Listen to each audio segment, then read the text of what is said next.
करके बंसा अपनी झोंपड़ी में वापस आ गई है। अब देखते हैं महाराज उत्तानपाद का सितारा बुलंद किन हालातों में होता है। उधर महारानी लौट करके खंडहर में वापस आ गई। देवर्षि नारद ने उन्हें वरदान दिया था कि तेरी कोख से बहुत ही विद्वान बालक पैदा होगा। उधर महाराज उत्तानपाद ने दिल में विचार किया, बहुत दिन हो गए हमने कहीं वन भ्रमण नहीं किया, शिकार नहीं खेली। आज महाराज उत्तानपाद अपने महामंत्री से बोले हैं, कम से कम 15-20 जवान हमारे साथ में चलो, हम वन में शिकार खेलने के लिए जाएंगे और जिस शिकार का पीछा करेंगे उसे छोड़ेंगे नहीं। आज महाराज उत्तानपाद ने घोड़ा सजवाया।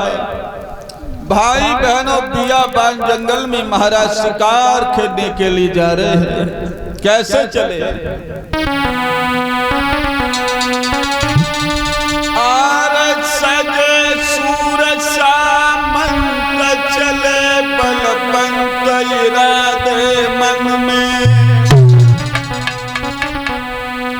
कंधा पे धनुष और बाण के गहरे हाथन में।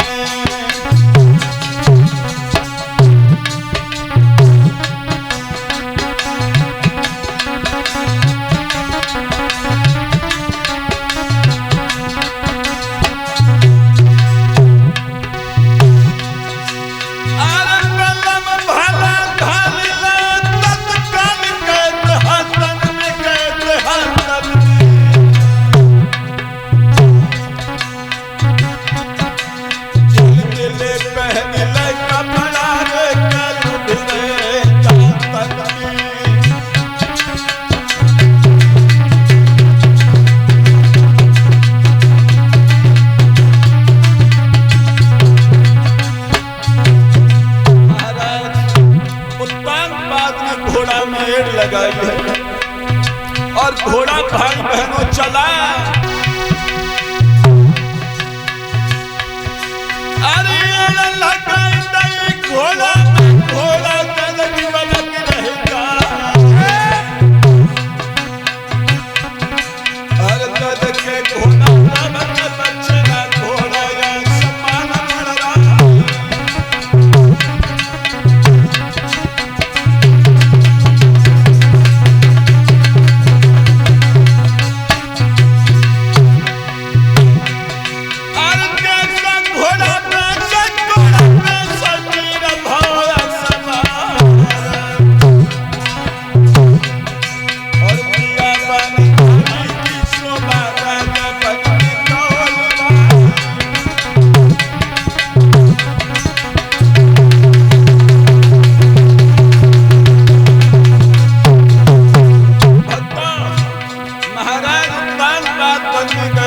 शिकार क्या थी? एक हिरण को देखा महाराज ने क्या किया?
पीछा करते रहे।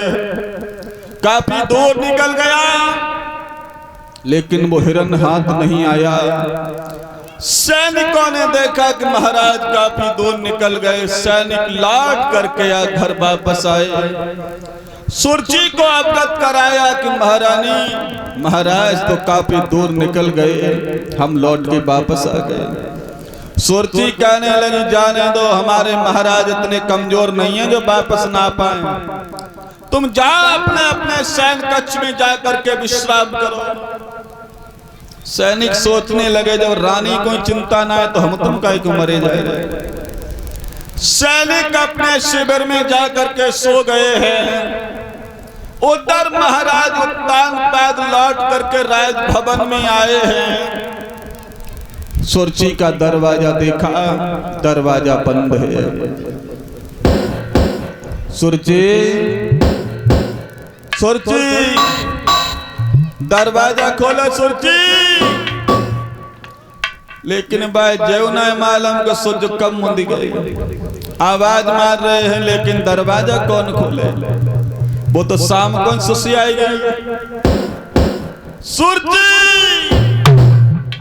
दरवाजा खोलो सुरजी। आवाज अंतरिक्ष का भेदन करते हुई आकाश में विलीन हो गई। दरवाजा नहीं खोला। महाराज उत्तान पास सोचने लगे, लगता है सबके सब सो गए, मौका मिल गया, अब मैं अपनी बड़ी रानी से जा करके मिलूंगा। बहुत दिन हो गए उससे मुलाकात नहीं कर पाई। और क्या सोचा महाराज ने,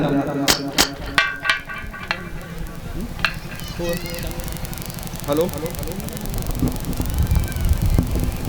क्या, ठीक है।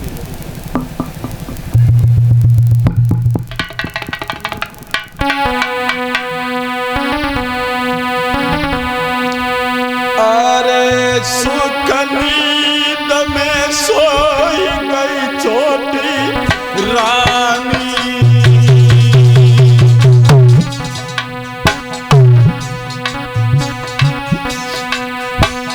और राजा की सुनी में कोई बानी।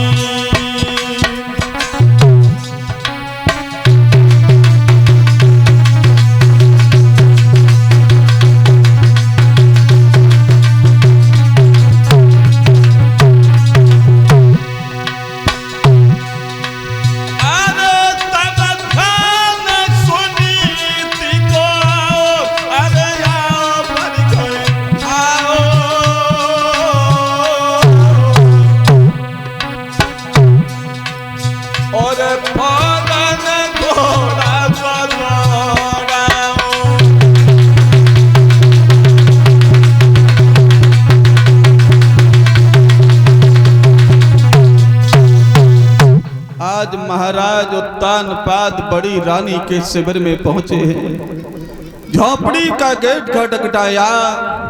महाराज उत्तान पाद की जैसे आवाज सुनी है, सुनीति ने दरवाजा खोल दिया।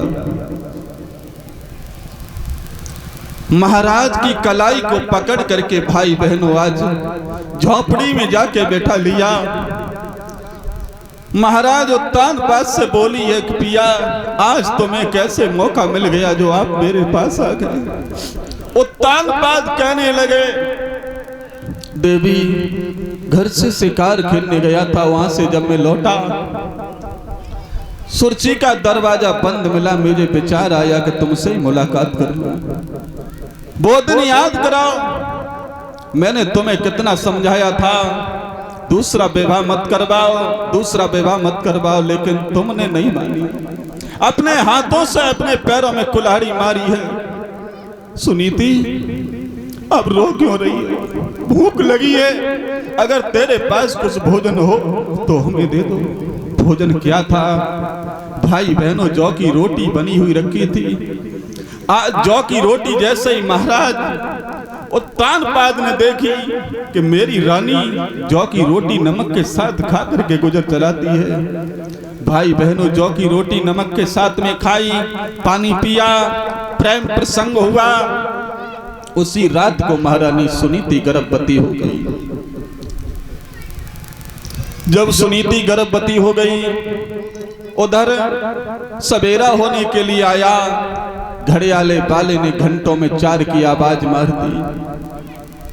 महारानी कहने लगी, पिया अभी इतनी जल्दी आप मत जाओ और रुको। महाराज उत्तानपाद कहने लगे, अगर वो अटा वाली नागिन जगी आई तो बिना बात के खोपड़ी पर चप्पल धरे डोलेगी। आज महाराज उत्तानपाद लौट करके जैसे वहां से चले, दरवाजे पर पहुंचे, दरवाजा खटखटाया, सुरची आई, बोली आप सारी रात कहाँ रहे, कहाँ थे सारी रात?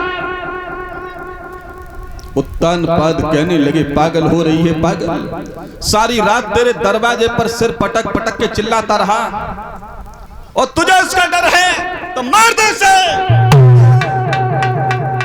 जो घुड़की दई सो ये कई घुड़की में बैंक बैलेंस ही बदलियो। हम बरिया सोई सब दासी सोई गई, हम सोई सब दासी सोई गई। पुरबैया हवा चले, पूस को महीना, पानी बस से डुकरा की दांती बजे। आज कलाई को पकड़ करके अंदर ले गई, दासी से कहा कि जल्दी से पानी गर्म करवाओ। महाराज को नहलवाया और नहलवाने के बाद अड्डा पर ले गई, जहां पर मिलन हुआ। महारानी सुरची भी गर्भवती हो गई। आज महाराज उत्तानपाद के आंगन में दोनों रानियां भुट्टो गर्भवती हो जाती हैं। धीरे धीरे समय गुजरता चला गया। समय आने पर उनके आंगन में सबसे पहले बड़ी रानी के उदर से एक लड़का पैदा हुआ। उसके दूसरे दिन छोटी रानी के भी एक लड़का पैदा हुआ। ब्राह्मणों के द्वारा उन बच्चों का नामकरण संस्कार कराया गया। जो बड़ी रानी के लड़का पैदा हुआ था उसका नाम ध्रुव रखा गया और छोटी रानी के जो लड़का पैदा हुआ था उसका नाम उत्तम रखा गया। रानियों में अंतर था वो तो था ही, लेकिन संतान में भी अंतर हो गया। छोटी रानी ने जब से गर्भ धारण किया तब से कोई दासी बके पांव दबाए, कोई बके सिर दबाए, कोई बके हाथ दबाए, और कब दासी को जगह ना मिले तो दासी को ही दबाए। इतनी सेवा हुई उसकी।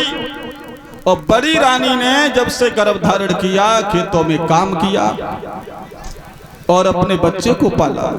इतना अंतर हो गया। एक दिन का जिक्र, धीरे धीरे बच्चा जब बड़े होने लगे, समझदार होने लगे, तो उत्तम एक दिन ध्रुव के पास में गया और कहने लगा, ध्रुव भैया तुम अकेले बने रहते हो, हमारे साथ में चलो। ध्रुव कहने लगा, मैं तुम्हारे साथ कहां पर चलूं? बोले मेरे साथ चलो, पिताजी की सभा में खेलेंगे, यहाँ तुम अकेले बने रहते हो। आज ध्रुव उत्तम के साथ में भाई बहनों महाराज उत्तानपाद की सभा में जिस समय पहुंच जाता है और सभा में जैसे ही पहुंचा तो ध्रुव समाज में सबसे पीछे जाकर के बैठ गया। उत्तम महाराज उत्तानपाद के पास में गया। महाराज कहने लगे, उत्तम अकेले आए हो? बोले नहीं, अकेला नहीं आया, मेरे साथ मेरे ध्रुव भैया भी आए हैं, वो समाज में सबसे पीछे बैठे हैं। महाराज उत्तानपाद सोचने लगे, इस बच्चे को तो मैं रोज गोद में खिलाता हूँ, लेकिन बड़ी रानी का बेटा ध्रुव मैंने अभी तक गोद में नहीं खिलाया।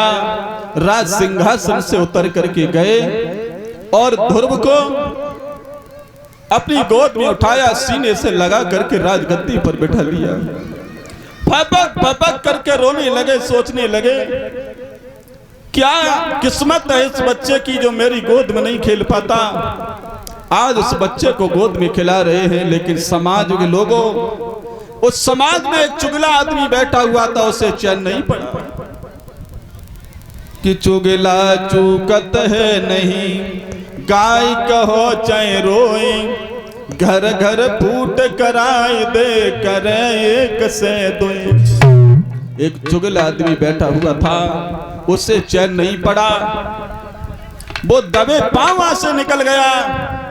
और चुगला तो आजकल जानते ही हो, चुगला चार जालन की, 4 बालन की झूठी सगरी मिला करके झगड़ा जरूर कराता है। चुगला पहुंचा छोटी रानी के पास में, कहा कि महारानी गजब हो गया, अरे तुम्हारा लड़का जमीन पर बैठा है और बड़ी रानी का लड़का महाराज की गोद में बैठा है।